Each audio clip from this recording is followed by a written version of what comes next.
আসসালামু আলাইকুম ওয়া রাহমাতুল্লাহি ওয়া বারাকাতুহু।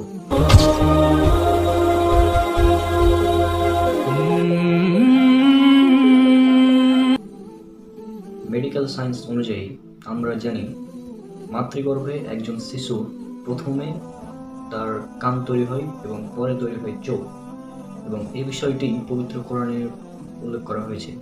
আমি রেফারেন্সগুলো বলছি যেখানে উল্লেখ করা হয়েছে। প্রথমে উল্লেখ আছে সূরা মুমিনুন সূরা নম্বর 23 আয়াত নম্বর 78, আরও উল্লেখ আছে সূরা মুলক সূরা নম্বর 67 আয়াত নম্বর 23, এছাড়াও উল্লেখ আছে সূরা নাহল সূরা নম্বর 16 আয়াত নম্বর 78, আরও উল্লেখ আছে সূরা সাজদা সূরা নম্বর 32 আয়াত নম্বর 9, আরও উল্লেখ আছে সূরা আনাম সূরা নম্বর 6 আয়াত নম্বর 46, এছাড়াও আছে সূরা দাহর বা সূরা ইনসান সূরা নম্বর 76 আয়াত নম্বর 2, উল্লেখ করা আছে সূরা বনি ইসরাইল বা সূরা ইসরা সূরা নম্বর 17 আয়াত নম্বর 36, আরও উল্লেখ আছে সূরা ফুসিলাত বা হামিম সাজদা সূরা নম্বর 41 আয়াত নম্বর 20, উল্লেখ করা আছে সূরা হাজ সূরা নম্বর 22 আয়াত নম্বর 46, আরও উল্লেখ আছে সূরা আহকাফ সূরা নম্বর 46 আয়াত নম্বর 26। এই আয়াতগুলোতে যা উল্লেখ করা আছে প্রায় সব কথা একই রকম, এবং আপনারা সেটা স্ক্রিনে দেখে নিন, আমি পড়ে শোনাচ্ছি। আয়াতগুলোতে যেসব শব্দ ব্যবহার করা হয়েছে সেগুলো হচ্ছে আল্লাহ তাআলা সৃষ্টি করেছেন কান, চোখ, অথবা উল্লেখ করা আছে আল্লাহ তাআলা তোমাদেরকে দিয়েছেন শ্রবণ শক্তি এবং দৃষ্টি শক্তি। ক্লিয়ার? তাহলে এবার আয়াতগুলো পড়ে শোনাচ্ছি, দুটো আয়াত পড়ে শোনাচ্ছি। এবং আল্লাহ তোমাদেরকে নির্গত করেছেন মাতৃগর্ভ থেকে এমন অবস্থায় যে তোমরা কিছুই জানতে না।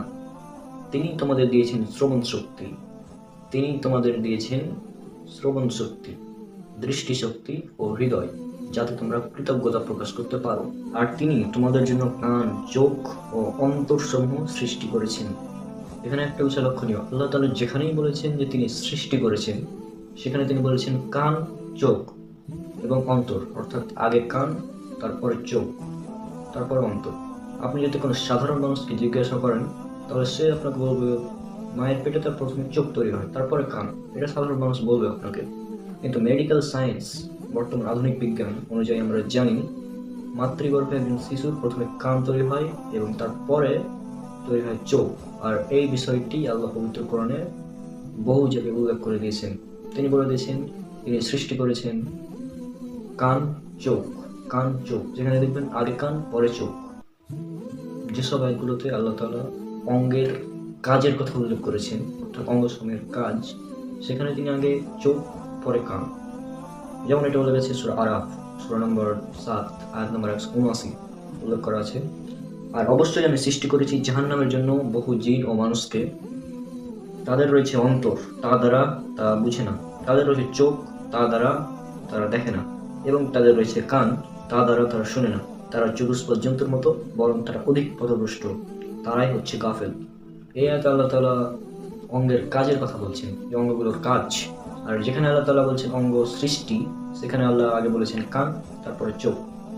একটা বিষয় ক্লিয়ার, আল্লাহ তাআলা যেখানে বলেছেন অঙ্গের সৃষ্টির কথা, সেখানে বলেছেন কান, চোখ, শ্রবণ শক্তি, দৃষ্টি শক্তি। এবং যেখানে বলেছেন অঙ্গের কাজ, সেখানে তিনি আগে বলেছেন তাদের আছে চোখ, তারপরে কান। অঙ্গের কাজের কথা যদি আসে তাহলে আমরা জানি চোখের কাজ কি। চোখের কাজ হচ্ছে দেখা এবং কানের কাজ হচ্ছে শোনা। আমরা জানি আলোর বেগ হচ্ছে 3 লক্ষ কিলোমিটার পার সেকেন্ড, এবং শব্দের বেগ তুলনামূলকভাবে কম, বিভিন্ন মাধ্যমে বিভিন্ন রকম। তো বিষয়টি হচ্ছে যে শব্দের বেগের তুলনায় আলোর বেগ বেশি, সুতরাং আপনি কোনো শব্দ শোনার চেয়ে আগে দেখতে পাবেন, আগে আপনি দেখতে পাবেন, অর্থাৎ চোখের কাজটা হচ্ছে আগে। সেই জন্য আল্লাহ তাআলা এখানে বলছেন আগে চোখের কথা। যেখানে আল্লাহ তাআলা অঙ্গের কাজের কথা বলছেন সেখানে বলছেন আগে চোখ।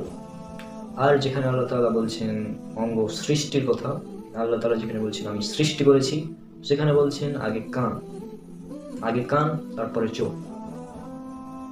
তাহলে চিন্তা করুন, আজ থেকে 1500 বছর আগে কেউ কি এটা জানতো যে আলোর বেগ শব্দের বেগের তুলনায় বেশি, অর্থাৎ আগে দেখা যায় তারপর শোনা যায়? কেউ কি জানতো এটা যে মাতৃগর্ভে আগে তৈরি হয় কান, তারপর চোখ? এটা আজ থেকে 1500 বছর আগে কেউ জানতো না। পবিত্র কোরআন আল্লাহ সুবহানাহু ওয়া তাআলার বাণী, এই জন্যই এটা সম্ভব হয়েছে। একটি শিশু যখন মাতৃগর্ভে থাকে তখন সে কয়টি স্তরে থাকে, অর্থাৎ এটি ভ্রূণতত্ত্ব বিজ্ঞানের একটি বিষয়। সেটা হচ্ছে একটি শিশু যখন তার মাতৃগর্ভে থাকে তখন সে কয়টি স্তরে থাকে। এ সম্পর্কে আমরা আগে জানবো আমাদের আধুনিক বিজ্ঞান কি বলে। বর্তমান আধুনিক বিজ্ঞান আমাদের বলছে একটি শিশু যখন মাতৃগর্ভে থাকে তখন সে 3টি স্তরে থাকে। এই 3টি স্তরের প্রথমটি হচ্ছে মাতৃগর্ভের সম্মুখ দেয়াল, এরপর হচ্ছে জরায়ুর দেয়াল এবং এরপর হচ্ছে গর্ভফুলের অভ্যন্তরীণ অতি পাতলা পর্দা। এই 3টি স্তরের মধ্যেই একটি শিশু থাকে এবং শিশুটি এখানে অবস্থান করে প্রসবের আগ পর্যন্ত। তাহলে আমরা বুঝলাম একটি শিশু যখন মাতৃগর্ভে থাকে তখন এই 3টি স্তরের মধ্যে অবস্থান করে, অর্থাৎ একটি শিশু যখন তার মায়ের পেটে থাকে তখন এই 3টি স্তর বা এই 3টি পর্দা তাকে প্রোটেক্ট করে। আচ্ছা, এবার দেখি আমাদের পবিত্র কোরআনে আল্লাহ তাআলা এ সম্পর্কে কি বলছেন। আল্লাহ সুবহানাহু ওয়া তাআলা পবিত্র কোরআনে বলছেন, এটা উল্লেখ করা হয়েছে সূরা জুমা সূরা নম্বর 39 আয়াত নম্বর 6। এখানে আল্লাহ তাআলা স্পষ্টভাবে বলছেন, তিনি তোমাদেরকে তোমাদের মায়ের পেটে 3 স্তরের অন্ধকারের মাঝে ধাপে ধাপে সৃষ্টি করেন। ত্রিবিধ অন্ধকারের বা 3 স্তরের অন্ধকারের মাঝে ধাপে ধাপে সৃষ্টি করেন। এটা আল্লাহ সুবহানাহু ওয়া তাআলা আমাদের স্পষ্টভাবে বলছেন।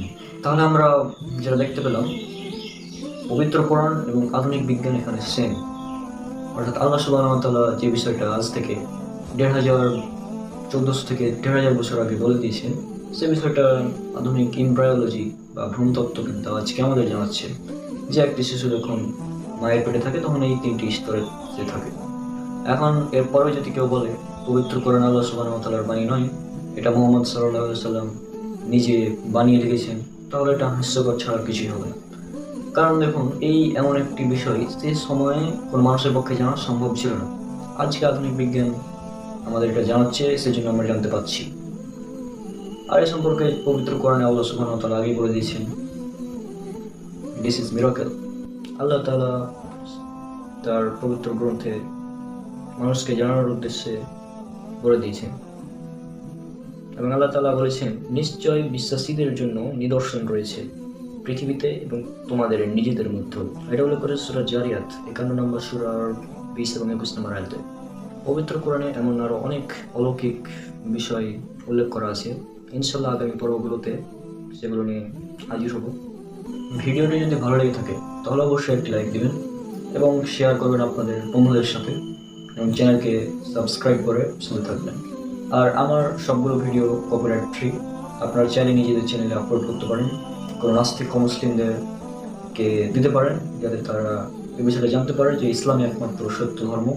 পবিত্র কোরআনই হলো আল্লাহ সুবহানাহু ওয়া তাআলার বাণী, বর্তমানে একদম নির্ভুল একটি কিতাব। এটি আল্লাহ সুবহানাহু ওয়া তাআলার পক্ষ থেকে এসেছে। এটা যদি সে নাস্তিক বা মুসলিম বুঝতে পারে এবং আল্লাহ যদি তাকে হেদায়েত দেয়, ইনশাআল্লাহ তারা ইসলাম গ্রহণ করবে। আজকের ভিডিও পর্যন্তই, দেখা হচ্ছে ইনশাআল্লাহ পরের কোনো এপিসোডে। আর পবিত্র কোরআনে আধুনিক বিজ্ঞান সিরিজের আর অনেকগুলো পর্ব আসছে, আপনার চ্যানেলকে সাবস্ক্রাইব করে রাখুন। ইনশাআল্লাহ পরবর্তীতে ভিডিও আসলে দেখতে পাবেন। আসসালামু আলাইকুম ওয়া রাহমাতুল্লাহি ওয়া বারাকাতুহু।